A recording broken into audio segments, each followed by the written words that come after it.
In February 1984, Ozzy Osbourne was on his Bark at the Moon tour. With him were Motley Crue, a group he handpicked for this road trip. This being the 80s, there weren't a lot of rules. And there was certainly a shortage of adults in the room. To alleviate the boredom between shows, the goal had become who could out-party and outgross the other. Things reached a peak at the Four Seasons Hotel in Dallas on February 16th. Ozzy was, as usual, extremely wasted as he, his band, and Motley Crue killed some time at the hotel pool. Ozzy noticed a trail of ants heading towards a popsicle stick on the pool deck. He got down on his hands and knees and snorted that line of ants. Nikki Sixx didn't want to be outdone, so he unzipped and urinated on the deck, promising to, well, you might be able to imagine. But before he could do anything, Ozzy jumped in and, well, there's no other way to put it. He cleaned up everything with his tongue. On his way back to the room, Ozzy defecated in the elevator. And then after Ozzy was dragged to his room, he continued to relieve himself in gross and disgusting ways. And then he painted the walls with, well, yes, that. That was enough for everyone in Motley Crue. "You win, Ozzy," they said. "You win." This incident, documented and attested to by many witnesses, is just one example of the crazy life of Ozzy Osbourne, a man that was so wild for so long that we just assumed he was immortal. I'm Alan Cross, and this is Uncharted, Crime and Mayhem in the Music Industry. We're honoring the Prince of Darkness because if there's ever been an embodiment of music industry mayhem and metal, it was Ozzy. Prepare yourself for some wild and occasionally disturbing stories.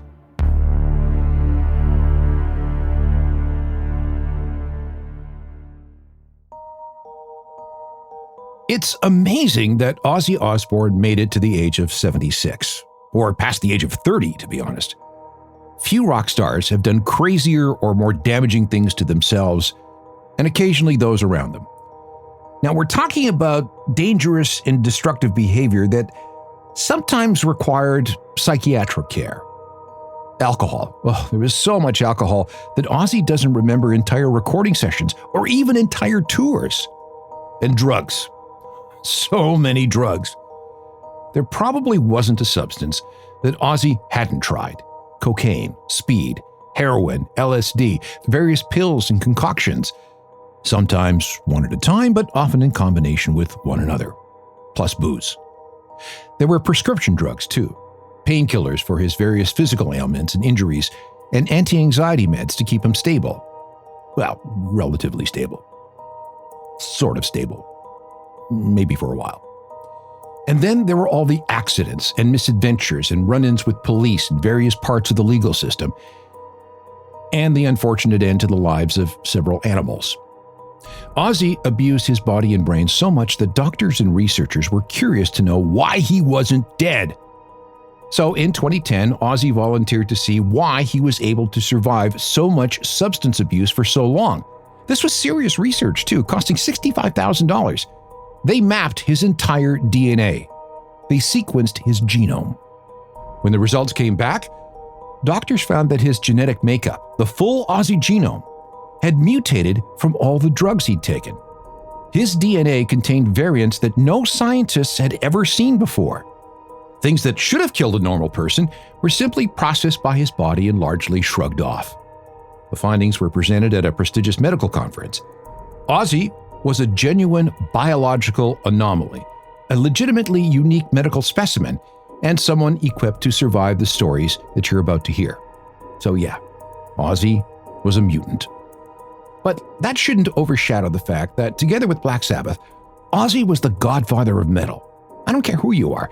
If you play guitar with heavy, foreboding chords, a line from your music can be drawn into the past, ending at Ozzy and Sabbath. This includes everything about grunge, all the hair metal bands like Motley Crue, acolytes like Van Halen, and literally thousands and thousands of artists around the world. Ozzy's career went through many phases, first with Sabbath, then as a solo artist, and then as a reality TV pioneer, something that extended his legacy. Ozzy has had an impact on boomers, Gen Xers, millennials, and even Gen Zers. Ozzy also had a tremendous sense of humor. He never took himself seriously. In private, he was, by all reports, a gentle sort of guy who later in life spent a lot of time with his family, his pets, and eating his beloved burritos. He was also big into charity causes. That last Sabbath concert on July 5th, 2025, raised over £140 million for a couple of charities in the UK. That's about as much as Live Aid raised in 1985. But I know what you're here for. Let's go through the craziness that always seemed to follow Ozzy wherever he went.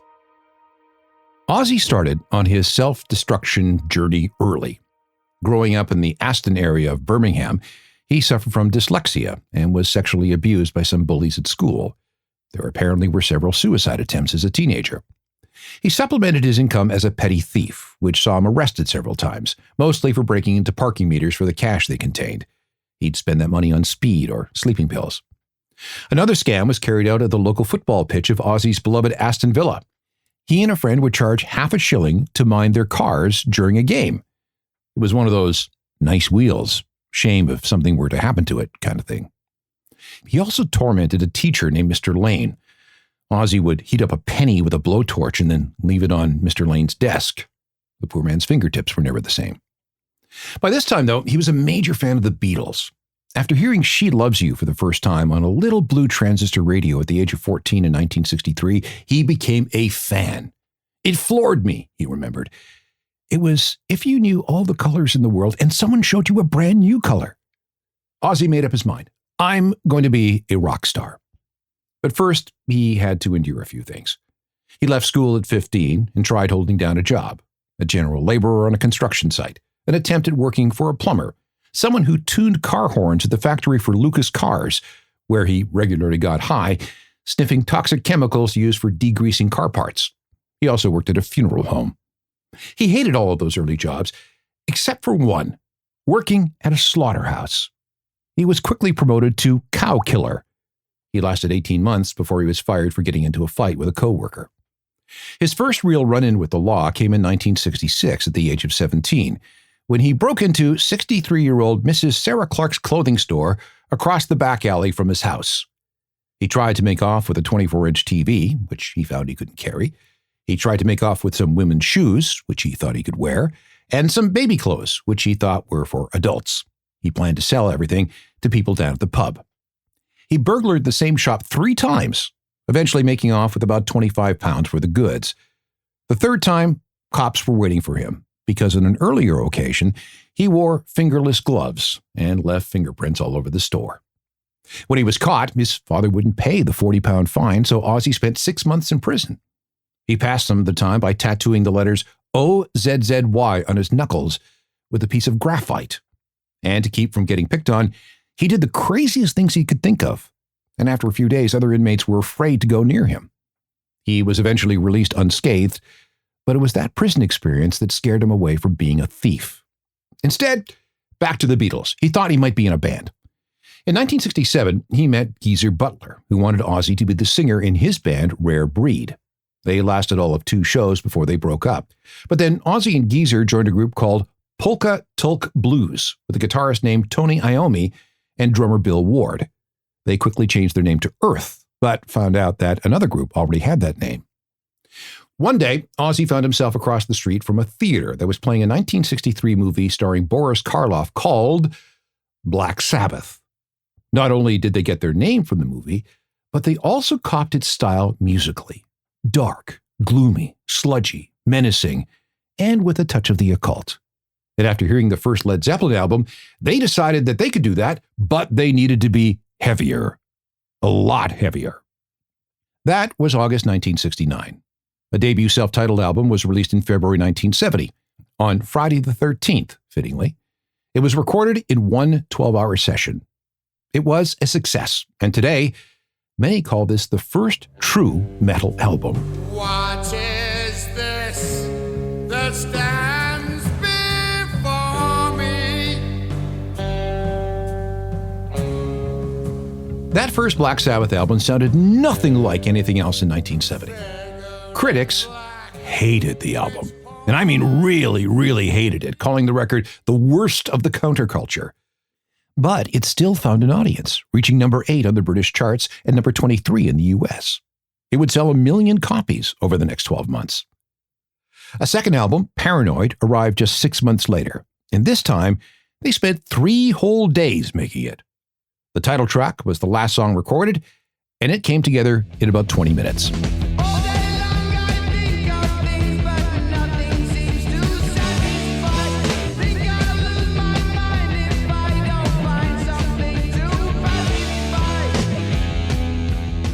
That second Black Sabbath album has gone down in history as one of the most important in rock. Not only did it include Paranoid, but classics like Iron Man, War Pigs, and Fairies Wear Boots. It's the record that launched 1 million metal bands and continues to do so today.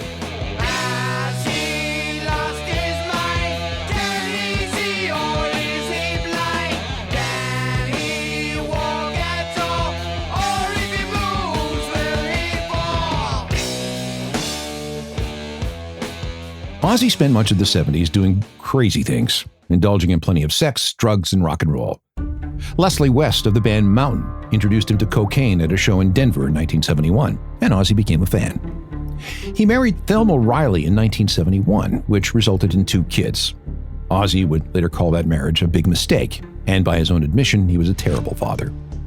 Meanwhile, the albums kept coming at a rate of 1 per year, even though Ozzy was consuming mountains of coke and pallets of booze. The whole band lived in constant fear of being busted. The 4th album contained a quiet dedication to the Coke-Cola city of Los Angeles. When Ozzy finally got home, he kept boozing and doing drugs. He had a guy who delivered produce to the house who kept him in some very powerful Afghani hash. There was a period of time when he tripped on LSD every day for almost 2 years. There's a story that says that he took 10 tabs and spent an hour talking to a horse in a pasture before the horse got tired of him and told him to F off. And that's when Ozzy stopped taking LSD. To pass the time, he would often wander the house high or drunk, or both, with a shotgun, blasting things at random. For some reason, he started wearing medical uniforms all the time.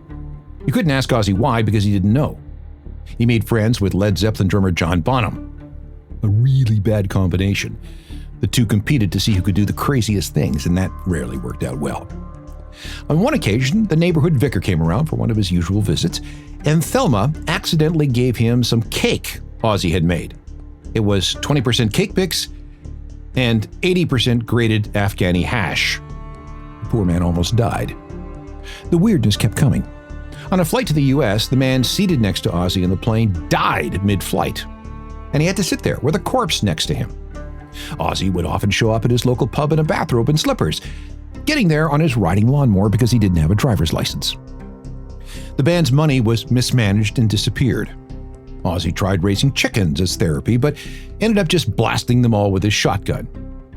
Meanwhile, Ozzy was slowly going insane thanks to all the drugs and alcohol. The relations within the band were awful, with fistfights and worse. On his last tour with Sabbath, Ozzy was so wired on coke that he hadn't slept for 3 days.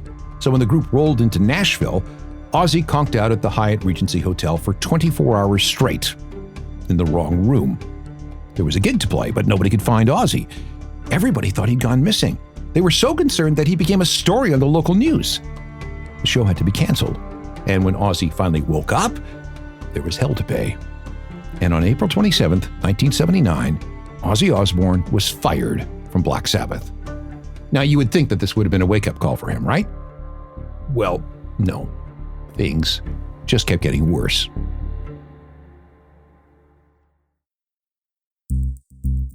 Ozzy's first turn through Black Sabbath lasted 8 albums. The first 5 were solid. The next 3, not so much. A big problem, of course, was Ozzy's substance abuse issues and conflicts in the studio. By the spring of 1979, it was clear that Ozzy was a liability, so he was fired and replaced by Ronnie James Dio. Ozzy's severance from Black Sabbath was a check for £96,000. He spent most of that on a 3-month bender of drugs and booze. But then manager Don Arden, a legendary, badass, hard-ass British manager who oversaw the careers of everyone from Little Richard and Jerry Lee Lewis to the Small Faces and ELO, thought he could do something with Ozzy. Record new solo material, Ozzy was instructed, and my daughter Sharon will look after you. Did she ever? Ozzy, of course, would eventually marry Sharon. A new band, the Blizzard of Oz, featuring guitarist Randy Rhoads, was put together. And yes, this was supposed to be a band effort, not necessarily a solo project. But over the course of its recording and release, it morphed into one. The band was not pleased, but this is the way Dawn and Sharon said it had to go. That first record arrived in September 1980, and the first single was co-written by Randy Rhoads. And when I tell you this, you're never going to hear this song the same way again. Rhoads came up with the main riff in this song by taking the riff from Steve Miller's Swingtown and speeding it up.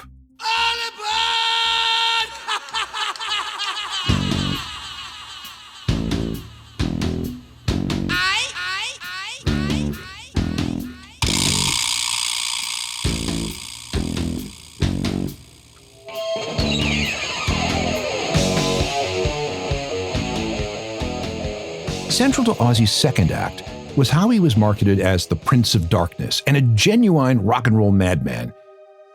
This was not hard because it was not made up. In fact, he was very, very mad. There was a legendary meeting at the offices of CBS Records in Germany. Ozzy showed up very drunk, and he thought he'd break the ice by doing a striptease.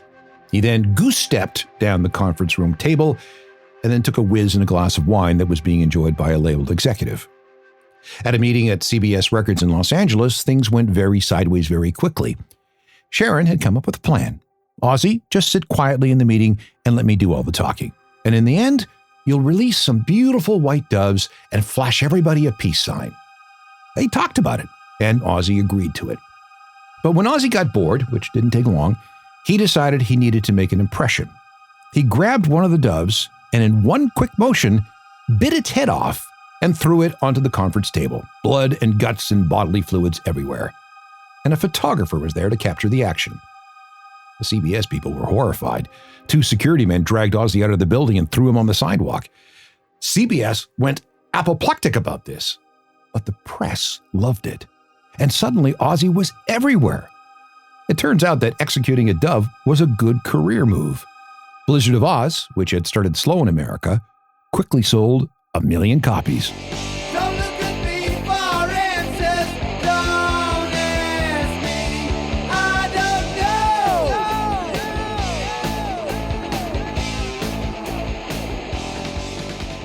know. Ozzy always seemed to be high, drunk, or both. He looked awful, overweight, and bloated. There were violent mood swings. He was often so hungover he couldn't perform in the studio or on stage. When he embarked on his Diary of a Madman tour in 1981 and 1982, it was a disaster. After just one show, the European leg was canceled because Ozzy was falling apart. His marriage to Thelma had ended, and he was drugging and boozing extra hard. Sharon checked him into a mental hospital. A month or so later, Sharon tried to restart things, but by this time, Ozzy had fallen into a deep depression, and the rest of the European tour was canceled. But there was still the North American leg of the tour, and it was different. It featured a 3-foot-tall roadie named John Allen, who was mock-executed by hanging on stage each night. There was a catapult that launched pig and sheep guts at the audience. And this went over so well that one night a kid showed up wearing a freshly killed ox's head. Others brought selections of dead animals, cats, birds, lizards, snakes, and on one infamous occasion, a bat. It was February 20th, 1982, at the Veterans Auditorium in Des Moines, Iowa. Late in the gig, a 17-year-old fan named Mark Neal threw something on stage. Oh, thought Ozzy, it's a toy bat. During a Randy Rhoads guitar solo, he picked up the bat and took a big bite. It wasn't until he felt the bat's head wriggling in his mouth did he realize that he had bitten off the head of a real bat. The taste of bats is very salty. Taste of salt. Tastes like anything else? Well, yes, but I can't really say that on the air, can I? Really? So for every night for the rest of the tour, Ozzy took anti-rabies shots, 2 big needles in each cheek. Meanwhile, the tour was stalked by animal rights activists and organizations. A month later, the tour rolled into San Antonio, Texas. By this time, Sharon thought she'd figured out how to keep Ozzy from wandering off after he'd been drinking. She simply hid all his clothes. And this is what she did on the night of February 18, 1982. Ozzy, however, would not be deterred. He'd been drunk all day and had fired his whole band for refusing to record a live album in Toronto. He'd even physically attacked guitarist Randy Rhoads and bass player Rudy Sarzo at the hotel that morning. That night, with no clothes of his own to be found, he grabbed one of Sharon's dresses, a green, frilly evening dress. He put it on and left the hotel with a bottle of Courvoisier in his hand. Suddenly needing to relieve himself, Ozzy found an old wall and just did his business. Well, it turned out that he was peeing on a cenotaph that commemorated those who died in the Battle of the Alamo in 1836. He was arrested and thrown in a cell with a 300-pound man who had just murdered his wife with a brick. That got Ozzy banned from San Antonio for a decade, and he wasn't allowed to perform in the city again until he apologized and made a rather sizable donation. The end of that tour came at a private airfield in Leesburg, Florida, as everyone made their way to the next gig in Orlando. Bus driver Andrew Aycock, a guy involved in a helicopter crash in the Middle East, stole a private plane for a joyride. On his second trip, this time with Randy Rhoads and makeup artist Rachel Youngblood on board, the plane buzzed the tour buses before crashing into a nearby house. All on board were killed in a giant ball of flame.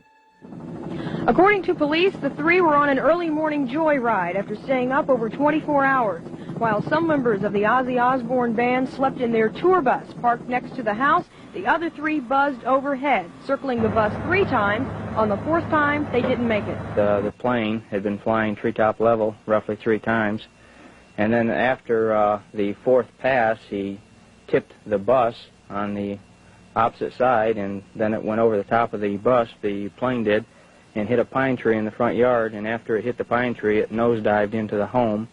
The home then burst into flames, and killed were the band's lead guitarist, hairdresser, and bus driver, 36-year-old Andrew Aycock, who was also the plane's pilot. They were flying in a Beechcraft Bonanza like this one. No one was injured in the home, which is reportedly owned by country music singer Jerry Calhoun.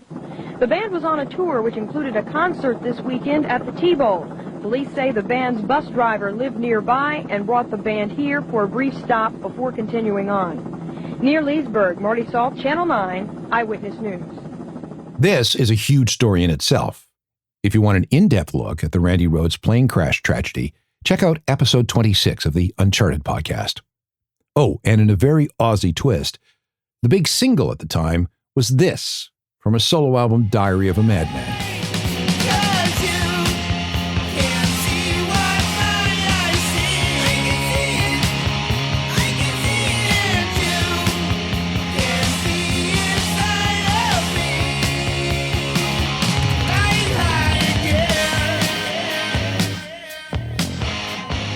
The plane crash only hastened the mental and physical breakdown Ozzy was experiencing. His only real source of support was Sharon. So a few weeks after the plane crash and all the funerals, he proposed. For months, Sharon refused. Ozzy says he proposed 17 times before she accepted. They were finally married in Maui in early July 1982 on the way to a tour of Japan. Ozzy, of course, overdid it and fell asleep in the hallway of their hotel at around 5 in the morning. Don Arden, Sharon's father, stopped calling him Ozzy and started referring to him as Vegetable for a while.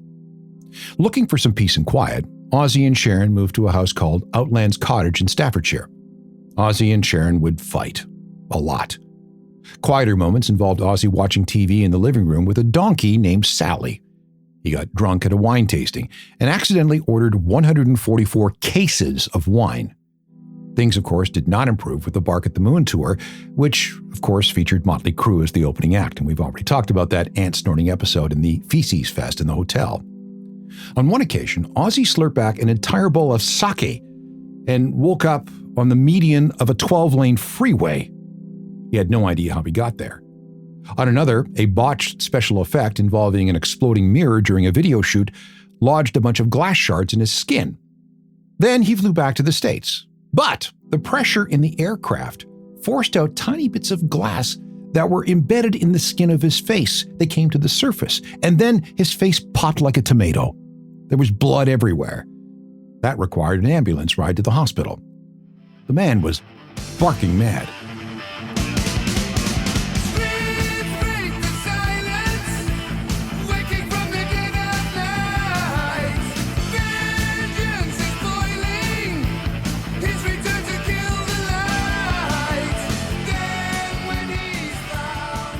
In October 1984, Ozzy tried rehab at the Betty Ford Center in Los Angeles. The first thing he did when walking through the door was, "Where's the bar?" He thought he was at a resort. He managed to stay 6 weeks, but it didn't work. And as soon as he got out, he was back to boozing. There was an HIV test that came back positive because his immune system was so out of whack.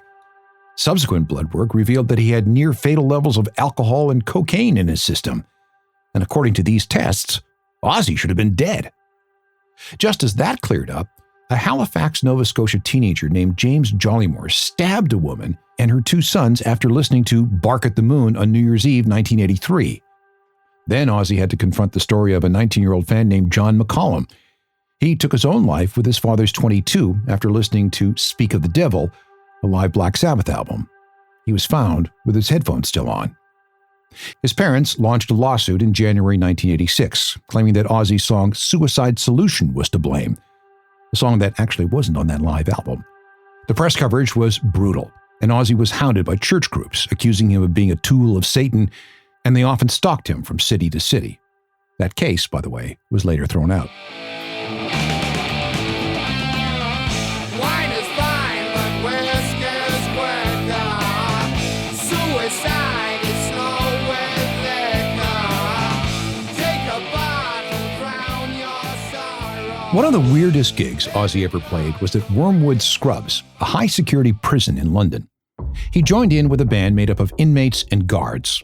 The guitarist had killed a drug dealer with an iron bar, while the bass player had killed 37 people by setting a nightclub on fire. In the audience was a man who poisoned 8 people. He was in charge of making Ozzy's tea. Down front was a guy who cut off the head of a police officer, and another one who murdered his entire family and then tried to pin it on his mentally ill sister. Meanwhile, Ozzy's awesome intake of drugs and alcohol continued. He couldn't function without either, leading to insomnia, panic attacks, and worse. Vicodin entered his world. So he was off to rehab again. And by this time, his addictions had cost him millions of pounds. But again, rehab did not work, and Ozzy backslid. One day, he went to the pub and woke up 5 days later. He encountered someone who lived at his house for 3 months, and Ozzy had no memory of that. There were more blackouts and arrests and hospitalizations. And then there was September 3rd, 1989. Ozzy woke up in a prison cell and was informed that he had been charged with the attempted murder of Sharon. He later learned that after returning home from a Chinese restaurant where everyone celebrated daughter Amy's 6th birthday, Ozzy walked into the bedroom naked, blitzed out on Russian vodka, and said to Sharon, "We've had a little talking, and it's clear you have to die." He spent 36 hours in a jail cell before being released. The press coverage was insane. And then it was off to rehab again, this time with a side of psychiatric treatment. About halfway through his 6-month stint, Sharon finally came to visit, and she told him that she was dropping all charges. This time, Ozzy seemed to have seen the light. He lost weight, he had plastic surgery to fix up his face and stomach. He tried hard to stay away from the drugs and booze, but there were times. Yet, it all seemed to work out. Eventually. Sort of.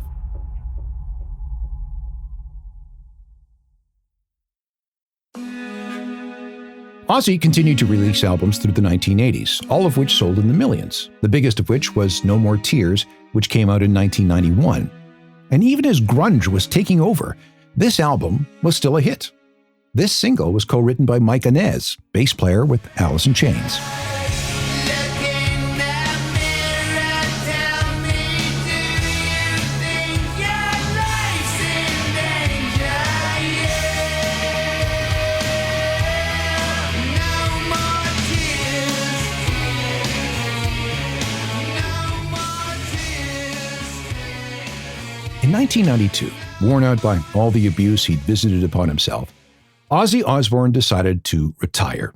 There would be one more road trip, the No More Tours tour. But once that was over, Ozzy got restless. When Lollapalooza turned him down in 1995, Sharon created Ozfest in retaliation, and that was a success for a number of years. There were some Black Sabbath reunions too. Those went well. Then came the TV series. MTV had seen the Osbourne family in their native habitat in a couple of shows and decided to commission a series that became The Osbournes. It changed Ozzy's public image completely. transforming him from a dangerous, self-destructive Satanist rocker into this befuddled family man. Debuting on March 5th, 2002, it was a smash, and the money was terrific. Plus, it brought Ozzy to a whole new audience, a whole new generation. This particular image of Ozzy worked well for him. He was crazy and funny, but not threatening. He was on his way to being, well, there's no other word for it, beloved. He even had an audience with Queen Elizabeth. When Sharon was diagnosed with colon cancer, Ozzy was sick with worry. He had a full-scale nervous breakdown in July 2002. He found a Beverly Hills doctor who would help, and this doctor allegedly prescribed 13,000 doses of 32 different drugs to Ozzy. Ozzy, in fact, managed to scam prescription meds from a variety of doctors: Vicodin, sleeping pills, including the date-rape drug Rohypnol, codeine. He was hospitalized several times. Ozzy's tremors started to get worse. He'd always had the shakes due to all the drugs and alcohol, but this was different, and his speech became more slurred than usual. He was diagnosed with a genetic condition known as Parkin 2, a syndrome similar to Parkinson's that caused tremors, stiffness, and fatigue. It's a rare thing, a 1 in a billion situation caused by damaged chromosomes from both his parents. He cut out the drugs, and a new prescription allowed him to manage things. But then, on December 8, 2003, Ozzy went for a joyride on an all-terrain vehicle, a Yamaha Banshee quad bike with a 350cc motor. Heading down a steep hill, he accidentally hit the throttle and drove into a big pothole at the bottom. He fell off. The quad bike flew up in the air and then landed on top of him. His injuries were bad: a broken collarbone, 8 broken ribs, internal bleeding, punctured lungs, and most importantly, and most worrisome, a damaged vertebrae in his neck. A ripped artery cut off all the blood supply to his left arm, and it was so badly damaged that doctors considered amputation. After emergency surgery, he was put on a ventilator and sent into a medically induced coma for 8 days, during which he almost died twice. He then slipped in and out of consciousness for 2 weeks. The hallucinations were intense. He later learned that due to his neck injury, he was mere millimeters away from being paralyzed. Some metal rods were implanted to keep things straight. He was up and around in 2004, but weird things kept happening. On a trip to the bathroom in the middle of the night on November 22nd, he ran into a burglar who had broken into his house and scooped up $2 million worth of jewelry. Ozzy didn't know that, but he still threw the guy out of a second-floor window. Insurance covered the loss, but the jewelry was never recovered. Ozzy remained fairly clean since 2004. There was a period in 2012 when he really went off the wagon, something that lasted about 18 months, and resulted in more insane behavior. But he was able to pull out of that. And as far as anyone knew, Ozzy was completely sober, beginning in about 2015. But there were other issues. In February 2019, he was hospitalized in intensive care because of the flu and pneumonia. When he was discharged to recover at home with nurses providing 24-hour care, he seriously injured himself in a fall that dislodged some of the metal rods he received after the quad bike accident. That required a 2-month hospital stay and more surgery. Some nerves were cut, leaving him wobbly and a right arm that always felt cold. It was around that time he was diagnosed with full-blown Parkinson's disease, something that he made public in early 2020. He also suffered from emphysema. In 2022 and 2023, Ozzy underwent multiple surgeries for issues with his neck and spine, which left him very weak and in a lot of pain. Bad chronic pain. His ability to move, never mind perform, was severely limited. Ozzy announced his final retirement in February 2023, saying that the most he'd be able to do in the future were the occasional one-off performances. Meanwhile, he was largely housebound and often needed a wheelchair. Depression and anxiety remained a problem, but he still remained mentally sharp and very funny. On July 5th, 2025, Ozzy and the original members of Black Sabbath performed one last time as part of a 10-hour event called Back to the Beginning in Birmingham, England. Ozzy watched from a throne that emerged from below the stage. He watched as the biggest names in rock honored him and Sabbath for their decades of music and influence. Tom Morello of Rage Against the Machine acted as the music director. Guests included Metallica, Slayer, Alice in Chains, Guns N' Roses, Tool, Anthrax, Mastodon, Gojira, Hailstorm, and more. Video tributes came from AC/DC, Def Leppard, Billy Idol, Marilyn Manson, and even Dolly Parton. The night ended with 4 songs from Black Sabbath.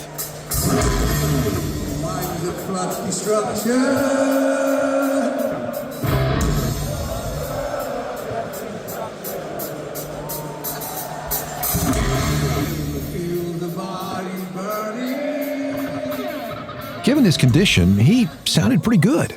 And this finale was very emotional. 5 million people live-streamed the show. That final concert raised £140 million for a couple of charities. And to put that into perspective, Live Aid raised £150 million in 1985. Now, there were questions about whether Ozzy would live long enough to be at this show. And believe it or not, there were even concerns that he might die on stage.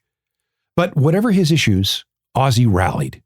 And if you didn't have tears in your eyes when he performed this song, a track written with his late friend Lemmy from Motorhead, well, I don't think I can help you.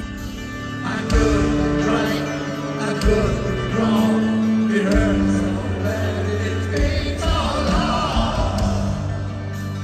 Mama, coming home. Selfish love, yeah, both alone, right.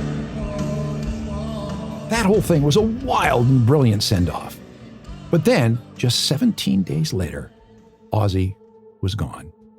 It was like he played the world's wildest video game right to the end, and he won. There were no more levels to play. The family issued a statement. It is with more sadness than mere words can convey that we have to report that our beloved Ozzy Osbourne has passed away this morning. He was with his family and surrounded by love. The date was July 21st, 2025. Ozzy Osbourne began his career by being scary, dangerous, out of control, and self-destructive. But he and Sharon became some of the richest people in England. He's been honored more times with awards than anyone can count. Like I said, even the Queen was a fan. The man was revered worldwide. But all this, of course, came at a cost. His body endured countless episodes of abuse that would have killed anyone else. It's a lifestyle that he would not have recommended to anyone. Do not try to be like Ozzy. More than one doctor has said, Mr. Osbourne, how are you still alive? And like I said earlier, we must remember that Ozzy is a certified genetic mutant. Here's how we have to look at things. Black Sabbath was the Beatles of heavy metal. Ozzy was the Elvis of heavy metal. One thing is for sure, there will never, ever be anyone like him ever again. Thanks, Ozzy. Thanks for everything. If you have any questions or comments about anything you hear, shoot me an email, alan@alancross.ca. You can also meet up on all the social media sites, along with my website, ajournalofmusicalthings.com. It's updated with music news and recommendations every day. And there's the free daily newsletter that you should get. And finally, reach out to my other podcast, The Ongoing History of New Music, which deals with rock music at large. And there are hundreds and hundreds of episodes that you can enjoy for free. See you next time with more stories of crime and mayhem in the music industry. Episodes arrive every 2 weeks. Technical productions by Rob Johnston. I'm Alan Cross.